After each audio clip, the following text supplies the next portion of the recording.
ይህንን ነገር አይቶ አገሩን በስርዓቱ እንዲያስተዳድር እንደዚህ አይነት ግፈኞችና በደለኞችን አደብ ያዝልልን ይገባል። አላሁ አክበር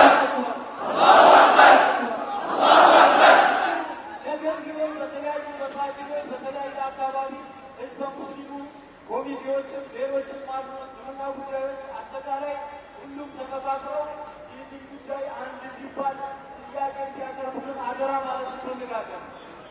አላሁ አክበር